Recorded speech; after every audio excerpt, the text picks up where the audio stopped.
서사시 금강 신동엽. 서화 1. 우리들의 어렸을 적 황토 벗은 고갯 마을. 할머니 등 옆에 누님과 난 곧잘 파랑새 노래를 배웠다.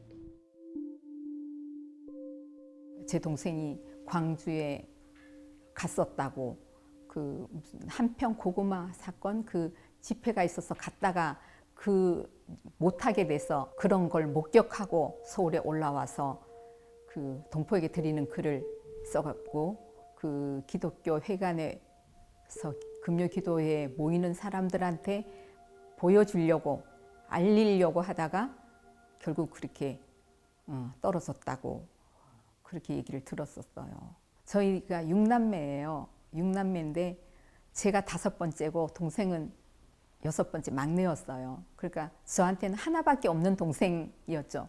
근데 제가 특별히 우리 동생을 생각을 했던 것 같아요. 우리 동생을 보고 있으면 내 행복의 반이라도 얘를 주고 싶다. 정말 사랑하고 자랑스러운 동생이었어요. 저한테는. 그리고 동생도 저한테 장난도 잘 치고 또 저한테 노래도 많이 가르쳐 줬어요. 지금 생각하면 그게 다 운동가요 쪽이더라고요. 근데 그런 노래도 많이 가르쳐 주고, 그리고 제가 뭐 사회에 대해서 모르는 거라든가 또 무슨 상식 같은 것도 모르면 물을 수 있는, 1980년 이제 5월 그러기 전에 그 5월에 봄 해가지고 나갔잖아요. 그랬을 때 그 데모를 참 많이 했어요. 나가서. 그때 서강대학교 4학년이었는데 걔를 전담하는 형사가 있었어요. 그리고 형사가 쫓아와서 못 나가게 하라고 그렇게 저희 집에 찾아와서 저희 엄마한테 부탁도 하고 그랬어요. 야학을 했다고 나중에 들었거든요. 그리고 저희는 들은 게 형사를 통해서 들었어요. 이제 우리 동생이 그 신당동에 있는 형제교회에 나가니까 그 교회에 못 나가게 하라고 그렇게 저희 엄마한테 얘기를 많이 했어요. 그래서 저희 엄마가 너 나가지 말아라고 또 얘기를 했고, 그랬더니 그 말을 안 듣고 열심히 교회도 나가고, 그렇게 해서 교회를 통해서 걔가 아마 그 공부를 하지 않았을까. 제가 걔를 마지막 본 게 5월 17일 날 아침에 마지막 봤어요. 5월 17일 날이 토요일이었는데 밥을 먹고 걔는 나가고 저는 출근을 하고, 그리고 난 뒤에 걔를 본 적이 없어요. 그러다가 5월 30일 날 그런 소식을 들었죠. 제가 이제 퇴근을 하고 집에 갔더니 그때 한 7시, 6시 반이나 7시 정도가 됐겠죠. 근데 저희 엄마가 거의 기진하다시피 하신 거예요. 옆에는 형사가 서 있고 두 사람이 있고. 그래서 왜 그러냐니까 그 의기가 죽었댄다 그렇게 말을 하는 거예요. 그래서 아니 그게 무슨 말이냐고 그랬더니 기독교 회관에서 떨어져 죽었다고. 그래서 너무 놀래가지고 엄마를 부축하고 이제 서울대 병원에 갔는데, 서울대 병원에 가서 그 안내에다가 물어봤어요.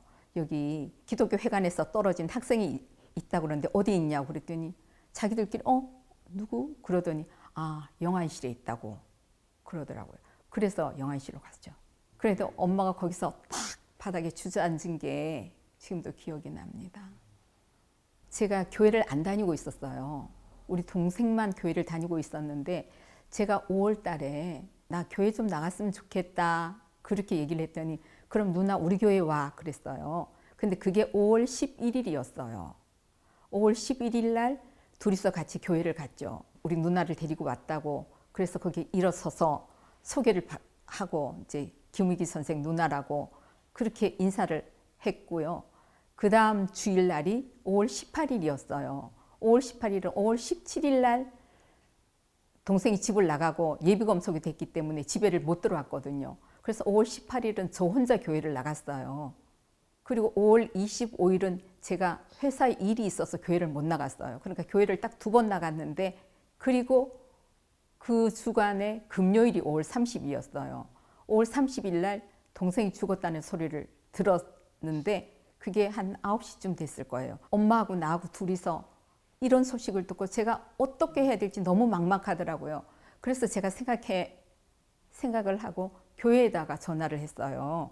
금요 기도를 하고 계셨는데 김의기가 이렇게 떨어져서 죽어서 서울대병원에 영안실에 있다 그러니까 금요기도회를 하시다 말고 오셨어요. 그렇게 해서 김의기가 교회에서 맡아서 장례를 치러주게 됐어요. 근데 저희는 그때 정신이 없어서 몰랐지만은 그때 장례를 치를 때 참 어려움이 많았다 그러더라고요. 나중에 보니까 뭐 설교를 맡아주신 목사님도 못 오시고 뭐 그 순서를 맡으신 분들이 다 겁이 나서 못 올 정도고 또 장례 예배가 있다는 걸 알린 전단지를 뿌린 학생이 뭐 경찰에 잡혀가고 뭐 그런 일들이 되게 많았고요. 장례식장에 온 사람보다 형사들이 더 많았다고 그때 그런 얘기들을 했었어요. 근데 저랑 엄마는 그때 교회도 안 나갔을 때고 저는 교회 딱 2번 나간 그런 교인이었는데 어쨌든 교회에 모든 걸 맡기고 엄마랑 손을 꼭 잡고 우리 울지 말고 힘내자, 강하게 하고 있자 그러면서 덜덜 떨면서 예배를 드렸던 그런 기억이 납니다. 저는 그때 이제 동생이 죽고 난 뒤에 모든 식구들이 다 교회를 나가게 됐어요. 내 동생이 왜 죽었는지 너무나 궁금하더라고요. 근데 죽을 이유가 하나도 없는 동생이 죽은 게 그때 제가 교회를 처음 다녀서 그런지 좀 예수님 때문에 죽었다고 생각을 했어요. 왜 그랬냐면 목사님이 친구를 위해서 목숨을 버리면 이보다 더 큰 사랑이 없다 그런 설교 말씀을 해주셨던 것 같아요. 그래서 제가 그럼 예수님이 어떤 분인지 알고 싶더라고요. 도대체 예수님이 왜 어떤 분이시길래 내 동생이 나 하나밖에 없는 동생이 그렇게 죽었을까 하고 예수님을 알고 싶었어요. 그래서 새벽 기도를 비롯해서 모든 예배에 정말 열심히 나갔는데 그래도 그게 너무 막 간절했어요. 갈급했어요. 그래서 목사님께 찾아가서 전 예수님을 빨리 알고 싶은데 어떻게 했으면 좋겠냐니까 성경 공부하는 과정을 여러 가지를 설명을 해 주시더라고요. 소개를 해 주셨어요. 그걸 해도 제가 성에 차지가 않은 거예요. 목사님 이거 가지고 제가 성에 차지가 않는다니까 그러면 신학교를 가보라고 그러시더라고요. 그러니까 저는 아무것도 모르고 예수님이 누군지 알기 위해서 신학교를 갔어요. 그래서 신학교에 가서 예수님을 좀 더 알게 됐다고 할까요? 그리고 제가 동생이 죽고 난 뒤에 그런 결심을 했어요. 네가 이 어린 나이에 갔는데 네가 못다한 삶 내가 마저 살아줄게. 그런 마음을 가지고 살았고 신학교를 갔는데 지금도 돌아보면 그렇게 못 살고 있어서 너무 부끄럽죠. 제가 남편을 만나서 남편이 시골 목회를 했었거든요. 20년 시골 목회를 했는데 우리 동생이 죽기 전에 한 2년쯤 전일 거예요. 교회를 다닐 때 엄마 나 신학교 가서 농촌 목회를 할까 그런 얘기를 한 적이 있어요. 그래서 우리는 펄펄 뛰었죠. 무슨 소리냐고. 응? 무슨 농촌 목회냐고. 농촌에 가서 목사 된다는 거 말이나 되냐고. 그랬었어요. 근데 제가 신학교 가고 난 뒤에 그 생각이 나는 거예요. 그래서 우리 남편이 농촌 목회 꿈도 있고 저희들이 목회한 곳이 시골인데 시골 중에서도 아주 강원도 정선에서 처음 시작을 했거든요. 근데 사례비를 5만 원을 받고 4년을 있었습니다. 그랬는데 진짜 아무것도 할 수가 없는 돌미나리라고 묵은 논에 돌미나리가 쫙 깔려 있는데 그거를 거의 몇 가마니는 먹었을 거예요. 그랬더니 동네 사람들이 저 전도사님 사모님 돌미나리 씨를 말리려나 보다고 할 정도로 그렇게 이제 형편이 참 그랬어요. 가끔 너무 힘들면 하나님 나를 여기 이 자리에 이렇게 박히게 한 거는 제 동생 때문이죠. 그리고 야 네가 나를 여기 이 자리에 오게 했구나. 너가 아니었으면 난 그냥 평범하게 살았을 텐데.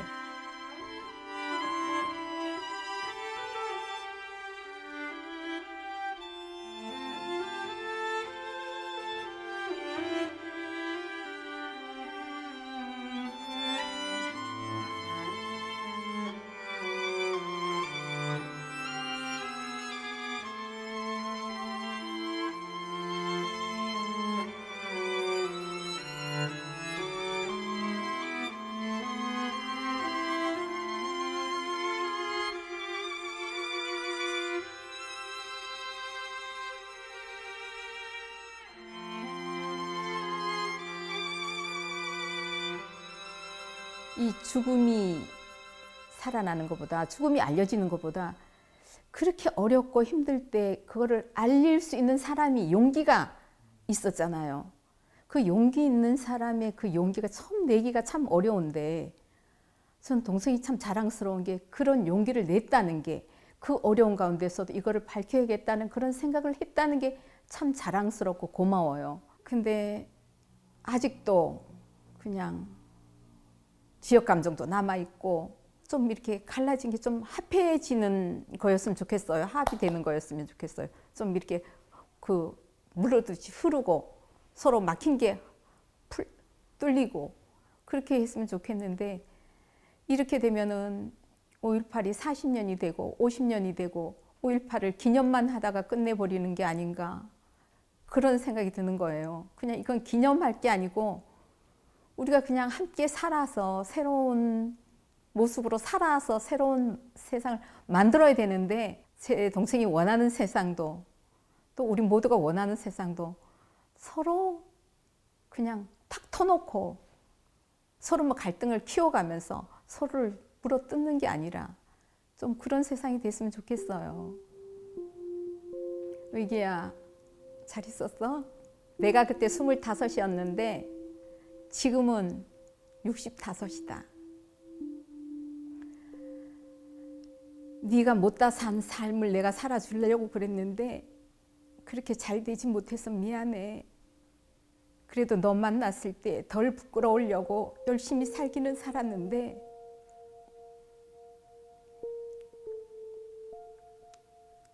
앞으로 더 열심히 살아서 너 만났을 때 누나 애썼어, 그만하면 됐어 하는 소리가 나올 수 있도록 열심히 살게. 너 때문에 내 삶이 달라졌지만 이 달라진 삶이 참 고맙다. 열심히 잘 살다가 너 만나러 갈게. 그때까지 잘 있어.